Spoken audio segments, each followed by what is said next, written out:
Vous écoutez Les Éclaireurs de Dialogue, le podcast de la librairie Dialogue à Brest. Saison 4. Des parcours d'auteurs et autrices et des conseils de libraires. Réalisé par Laurence Bellon avec le concours des libraires de Dialogue. Le podcast qui donne envie de lire. Et je pense que le corps et les lieux, ça marche ensemble en fait, parce que mes personnages sont rarement des purs esprits ou des entités psychologiques extrêmement posées. C'est plutôt des êtres qui sont raccordés au terrain. Une écriture très physique et sensorielle, qui saisit les corps dans l'espace, c'est l'une des caractéristiques de la plume singulière et marquante de Maëlys de Kerangal.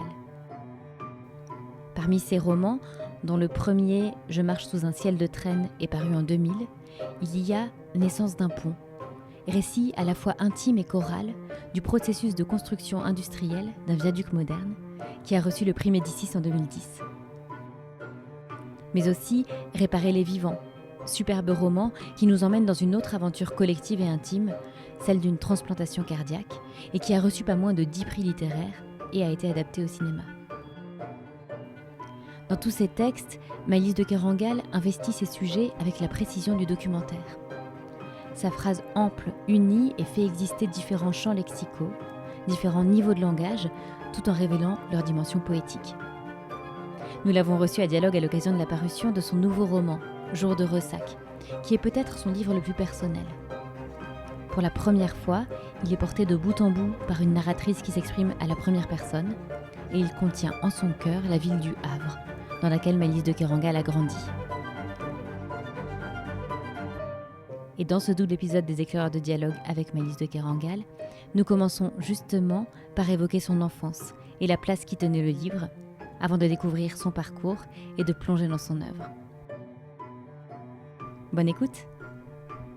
Bonjour Maëlys de Kerangal et merci beaucoup d'avoir accepté notre invitation dans notre podcast Les Éclaireurs de Dialogue. Alors nous vous accueillons aujourd'hui à la librairie Dialogue à l'occasion de la parution aux éditions Verticales de votre roman Jour de ressac. Un très beau roman écrit à la première personne qui commence comme un polar, puis navigue entre roman noir et roman introspectif et érige en véritable personnage la ville du Havre où vous avez grandi. Et dans l'entretien à suivre, nous allons échanger ensemble sur votre parcours d'écrivaine et la façon dont vous creusez le sillon de l'écriture de livre en livre. Alors pour commencer, j'aurais souhaité revenir à votre enfance, dans la ville du Havre, donc, et à la place que tenait la lecture et peut-être l'écriture dans votre vie à ce moment-là. Est-ce que vous sauriez nous dire dans quelle mesure ce temps de l'enfance a constitué un creuset pour l'écrivaine que vous êtes devenue et contenait déjà en germe votre rapport singulier aux mots ? Je crois que le temps de l'enfance, il est le creuset pour beaucoup de choses en fait. Et pour moi, cette affaire de lire particulièrement, je pense que j'étais une enfant très lectrice. J'ai lu beaucoup très tôt. Très tôt, j'ai pas su lire tôt, mais en fait, j'ai été assez tôt une enfant avec des livres en fait. Je crois que j'aimais énormément les contes. J'aimais énormément les récits de mythologie. J'étais assez bercée là-dedans. J'étais aussi une enfant qui aimait ce qu'il y avait dans la lecture qui était le soir, en fait. C'est-à-dire, pour moi, c'était aussi très lié au moment de la journée. Et l'idée de lire le soir, l'idée que le soir soit long, de le faire durer, l'idée d'avoir une vie à soi le soir. Enfin, pour moi, je pense que c'est assez lié à tout ça. Il y avait des livres chez moi. Mes parents n'étaient pas de grands lecteurs, comme on dit. Mais bon, je sais pas très bien ce que c'est que des grands lecteurs. Est-ce que ça veut dire qu'on lit des livres très difficiles ou est-ce que ça veut dire qu'on en lit beaucoup ?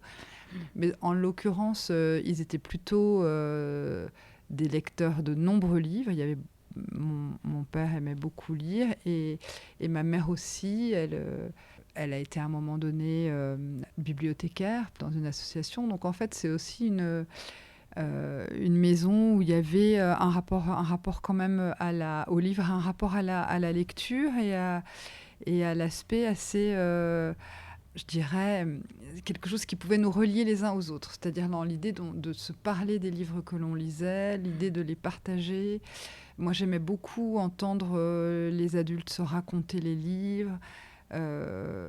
Voilà, je pense que ça a eu une importance. C'était quelque chose qui avait de l'importance. Ouais. Et l'écriture ? Et l'écriture, pas tellement, je crois pas tellement. Je me souviens de premiers petits textes que j'ai pu écrire en 6e, et puis ces moments où l'on essaye un peu d'écrire soi, mais franchement, je pense que ça a été quand même très longtemps lire qui était toute l'affaire, en fait. Hein. L'écriture, je suis venue à l'écriture assez tard, vraiment. Le moment où je me dis que je vais écrire... alors quoi, je ne savais pas bien, mais c'était immédiatement quand même de la fiction, vous voyez, par exemple. Donc ça, c'est un temps qui arrive, j'ai presque 30 ans déjà. Mais entre cette enfance et ces 30 ans, il y a eu un peu une vie de livre quand même, une vie où mes études, ma formation, puis mon métier me mettaient en présence de l'écrit, de textes à commander, à réécrire, à informer, à produire.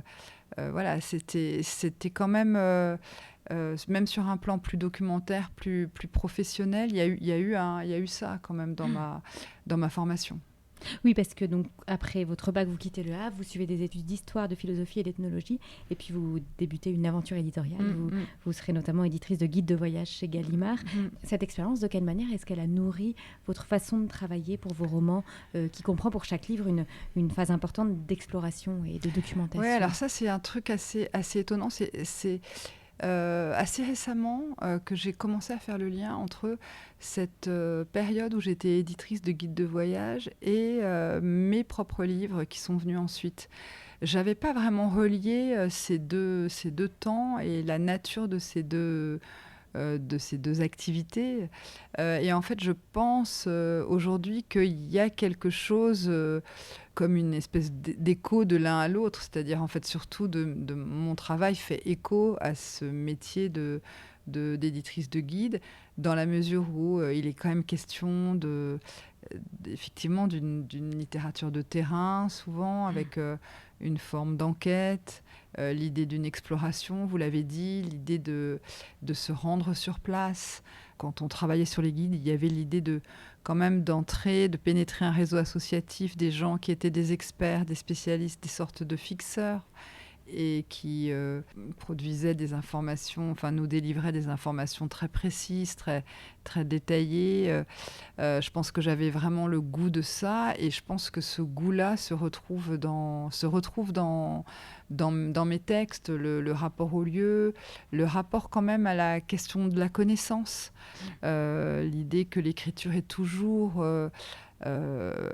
voilà une espèce de lentille posée sur le monde qui peut permettre d'accéder à des formes de connaissances et des formes de savoir. C'est pas complètement pareil, mais je dirais pas des savoirs constitués forcément, mais une connaissance qui parfois touche au merveilleux, des choses comme ça. Je trouve que bon, ça, j'ai ça, le rapport à la carte, le rapport au paysage, et puis voilà, une espèce de goût du détail, de la précision qui, je pense, me vient un peu de là, ou en tout cas que j'ai importé dans mon travail d'écriture après l'avoir traversé quand j'étais éditrice.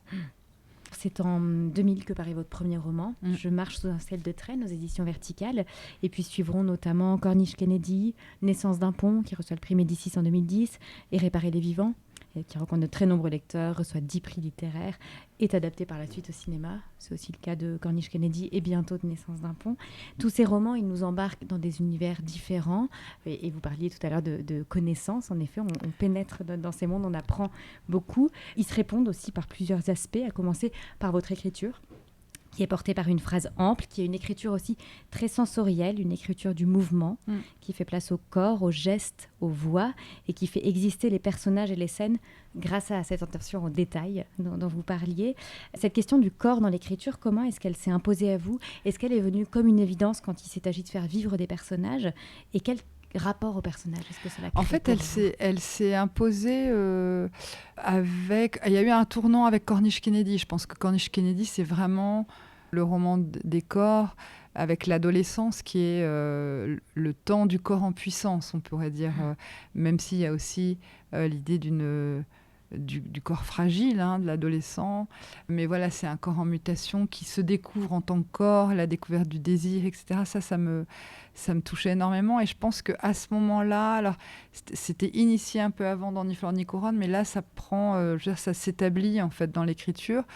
Et je pense que ce rapport au corps, il se déboucle et il se déploie parce que je commence à instaurer, à me focaliser sur des lieux. Parce qu'en fait, la focalisation sur un lieu dans le roman, elle permet justement de peupler ces lieux de corps, de les faire venir et de travailler une écriture de l'espace, une écriture de la tension, des espaces qui sont sensoriels, où des présences physiques peuvent être décrites, peuvent être mises en mouvement. C'est une littérature quand même du mouvement. Et voilà, et ça, je trouve que ça, c'est important pour moi. Et je pense que le corps et les lieux, ça marche ensemble, en fait, parce que mes personnages sont rarement des purs esprits ou des entités psychologiques extrêmement posées. C'est plutôt des êtres qui sont raccordés au terrain. Dans Cornish Kennedy, ils naissent quasiment du périmètre ou de roches, de mer aussi, où ils s'ébattent. Vous voyez, les personnages, on a l'impression qu'ils sont comme ces histoires de gargouilles de chair, quoi. Ils sortent littéralement, ils prennent forme littéralement dans les lieux. Et ça, je pense que ça me plaît beaucoup. C'est l'idée des personnages qui sont justement pas des personnages hors sol, mais des personnages raccordés à des réalités physiques et sensorielles extrêmement concrètes. Et ça, c'est quelque chose que je peux attraper, que je peux saisir, je pense.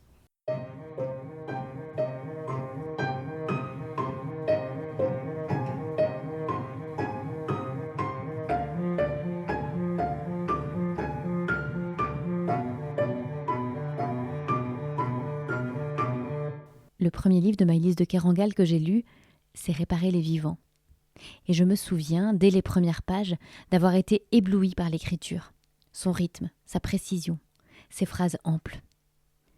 Réparer les vivants, c'est une histoire à la fois intime et collective. Un roman qui naît d'une tragédie, la mort cérébrale d'un jeune homme de 19 ans, Simon Limbre, et qui nous emmène de la mort vers la vie à travers le récit sur 24 heures d'une transplantation cardiaque. Dans le roman, Maëlys de Kerangal insiste sur la double dimension du cœur. C'est à la fois un organe qui donne vie et le lieu de tous les affects, boîte noire des sentiments.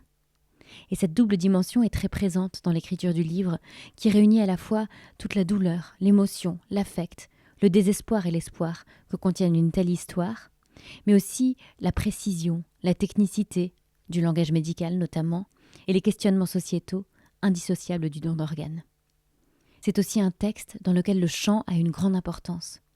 Le récit est ainsi porté, à l'image d'une tragédie antique, par un chœur de personnages, une chaîne humaine qui va graviter autour du cœur de Simon Limbre.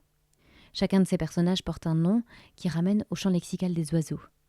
Et parmi eux, il y a Thomas Rémige, l'infirmier coordinateur qui orchestre la transplantation et est le lien entre tous les protagonistes du roman. Et il est aussi un chanteur lyrique, dont le chant va accompagner Simon jusqu'à la fin. Thomas Rémige, c'est lui qui en quelque sorte va contrôler le rythme du roman. Et ce rythme, justement, on pourrait le comparer à celui d'un cœur. Un rythme fait de pulsations, d'accélération, de flux et de reflux. Un rythme qui peut aussi ressembler à celui d'une vague, une immense vague dont les ondes vont résonner tout au long du roman et bien après sa lecture. Ce qu'est le cœur de Simon Limbre, ce cœur humain, depuis que sa cadence s'est accélérée à l'instant de la naissance quand d'autres cœurs au dehors accéléraient d'eux-mêmes, saluant l'événement, ce qu'est ce cœur, ce qui l'a fait bondir, vomir, grossir, valser léger comme une plume ou peser comme une pierre, ce qui l'a étourdi, ce qui l'a fait fondre, l'amour, ce qu'est le cœur de Simon Limbre, ce qui l'a filtré, enregistré, archivé, boîte noire d'un corps de 20 ans, personne ne le sait au juste. Seule une image en mouvement créée par ultrasons pourrait en renvoyer l'écho, en faire voir la joie qui dilate et la tristesse qui resserre, Seul le tracé-papier d'un électrocardiogramme déroulé depuis le commencement pourrait en signer la forme, en décrire la dépense et l'effort, l'émotion qui précipite, l'énergie prodiguée pour se comprimer plus de 100 000 fois par jour et faire circuler chaque minute jusqu'à 5 litres de sang. Oui, seule cette ligne-là pourrait en donner un récit, en profiler la vie, vie de flux et de reflux, vie de vannes et de clapets, vie de pulsations, quand le cœur de Simon Limbre, ce cœur humain, lui, échappe aux machines. Nul ne saurait prétendre le connaître. Et cette nuit-là, nuit sans étoiles, alors qu'il gelait à pierre fendre sur l'estuaire et le pays de Caux, alors qu'une houle sans reflet roulait le long des falaises, alors que le plateau continental reculait, dévoilant ses rayures géologiques, il faisait entendre le rythme régulier d'un organe qui se repose, d'un muscle qui lentement se recharge, un pouls probablement inférieur à 50 battements par minute, quand l'alarme d'un portable s'est déclenchée au pied d'un lit étroit, l'écho d'un sonar inscrivant en bâtonnets luminescents sur l'écran tactile les chiffres 05, 50, et quand soudain tout s'est emballé. C'était les premières pages de Réparer les vivants, lues par Maëlys de Kerangal.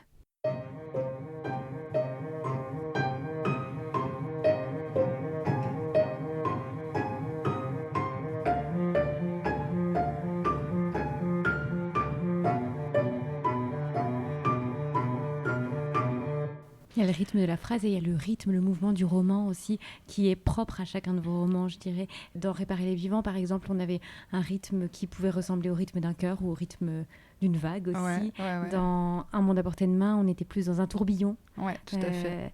Dans un Jour de ressac, éblouissement. on a vraiment l'idée du ressac, avec un mouvement de va-et-vient très fort. Et ce rythme, on le sent dès le début du roman, souvent dès la scène d'ouverture.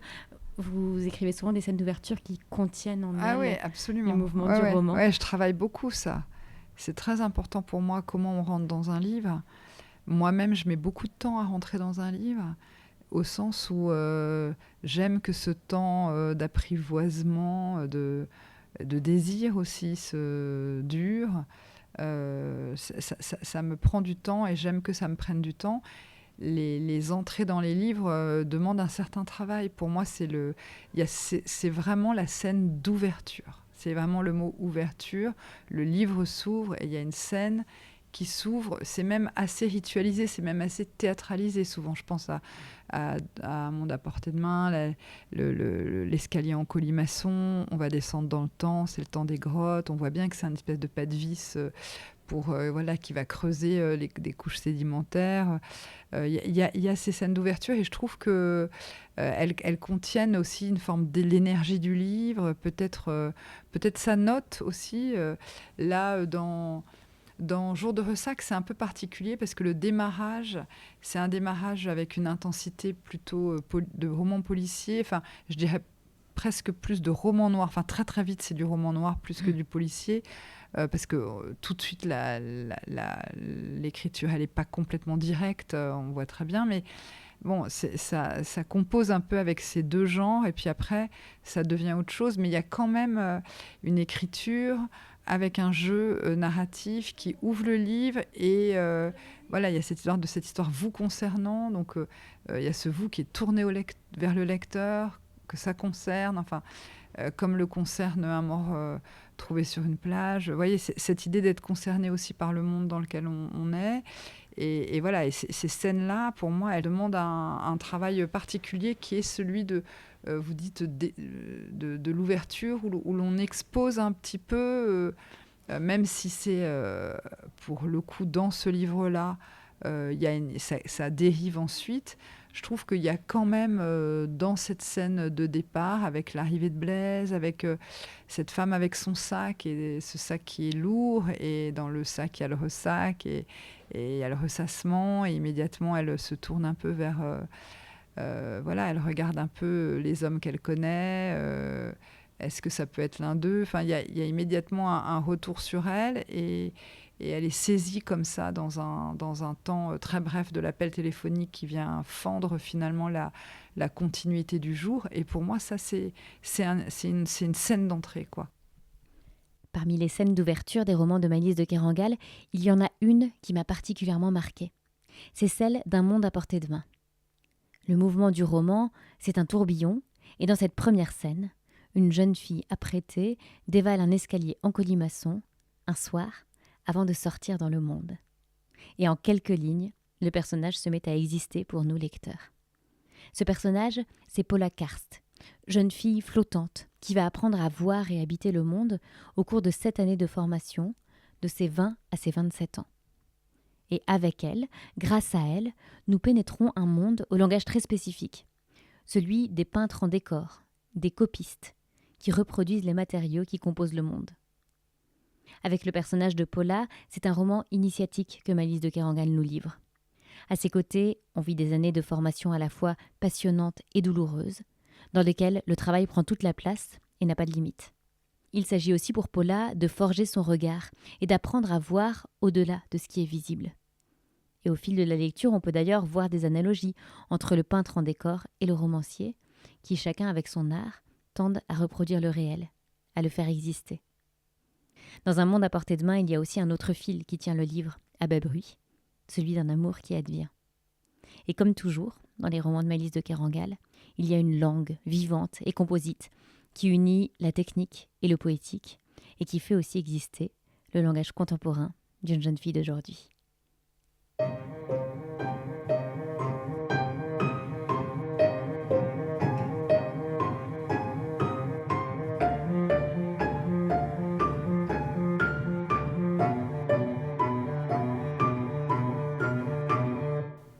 Votre écriture, elle est extrêmement ouvragée. C'est très construit au niveau des termes que vous employez, c'est aussi dans la phrase, la façon dont c'est construit, c'est très conscient. Est-ce que pourtant il y a des moments où on se laisse embarquer dans le flux de l'écriture Oui, plutôt. Je dirais c'est pas ça tient de l'ouvrage. Oui, c'est ouvragé. Il y a des moments en tout cas où elle est très investie. Je pense toujours au moment de description.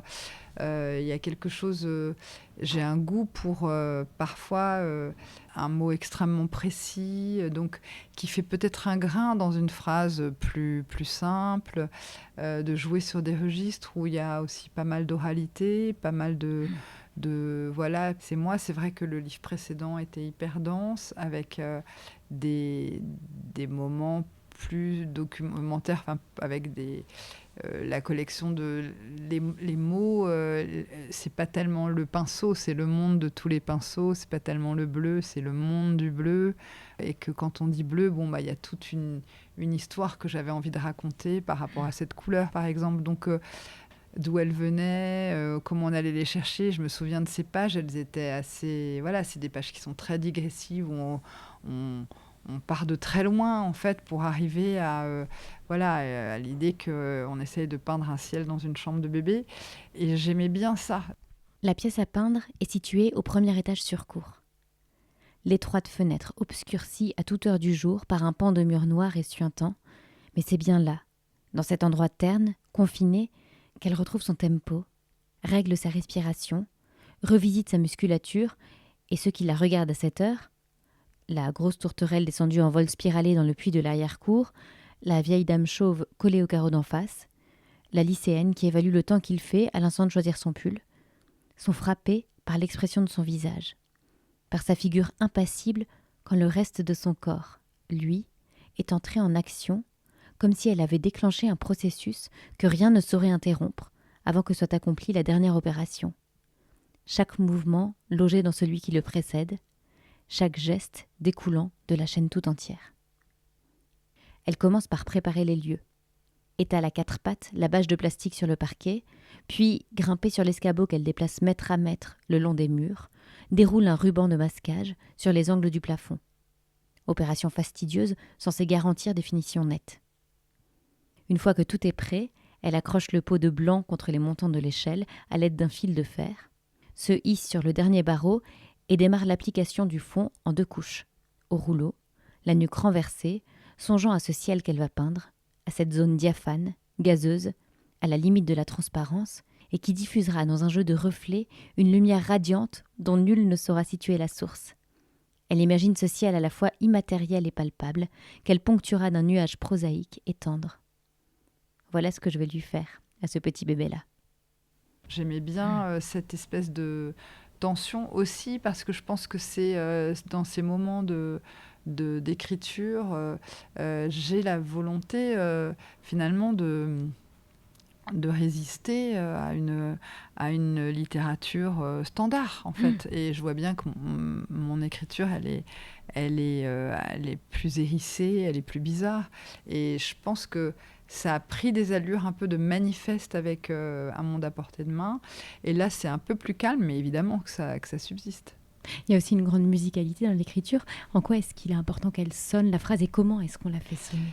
Ouais, alors ça c'est intéressant aussi. Alors, je pense que c'est en écrivant à la première personne, on perd en moyens narratifs, en possibilités de narration. On ne peut pas faire ce qu'on veut si on est dans un cadre réaliste, comme c'est le cas là. Mais on gagne en vocalité, on gagne en présence, on gagne en intériorité. Et la vocalité, c'est quand même ce que je cherchais dans ce livre. C'est qu'on entende quand même cette femme, qu'on entende sa voix, qu'elle soit dressée, qu'elle existe dans sa voix. Hein. J'ai reçu l'appel à telle heure, etc. On commence avec son jeu à elle. Le livre s'ouvre là-dessus et je trouve que voilà, la question de la voix qui quand même m'occupe pas mal, et dans ce livre où justement cette femme est doubleuse, c'est aussi pour ça qu'elle n'est pas nommée, elle fait ce métier de doubleuse. Voilà, je trouve que c'était assez intéressant. Alors la question de la musique, à mon avis, je dirais pas forcément musique, mais évidemment le rythme, la cadence, les assonances. Qu'est-ce que le son du livre ? C'est quoi son grain sonore ? C'est quoi son flow, on pourrait dire ? Et ça, évidemment, ça c'est une question pour moi qui est très au centre de mon travail, en fait, qui implique voilà, ces moments où on lit à voix haute, où on essaye de caler la phrase à haute voix, des choses comme ça. Et ça, je trouve que c'est intéressant parce que c'est aussi l'idée que bien qu'on lise en silence désormais de plus en plus, j'ai envie quand même de produire une langue qui puisse avoir une empreinte sonore pour moi-même et puis pour le lecteur, une empreinte réellement, vous voyez, comme on pourrait dire que l'écriture produit des images. Moi, j'ai assez envie qu'elle produise cette forme d'empreinte sonore. Oui, c'est très important pour moi. Ça me manquerait énormément pour moi si je la sentais pas. Et dans ce livre, je trouve qu'elle est là beaucoup, dans Jour de ressac, comme dans les autres. Mais dans celui-là, comme c'est un livre personnel aussi, c'est un livre assez libre. Voilà, il y a une façon de... Je trouve que c'est une voix qui est plus en liberté, de fait. Je trouve que le son du livre est un son qui est plein de vent, qui est porté par les éléments, donc la phrase elle-même est portée par les éléments. Et voilà, ça dit quelque chose de la tonalité, de la physionomie auditive, je ne sais pas comment on pourrait dire, du livre.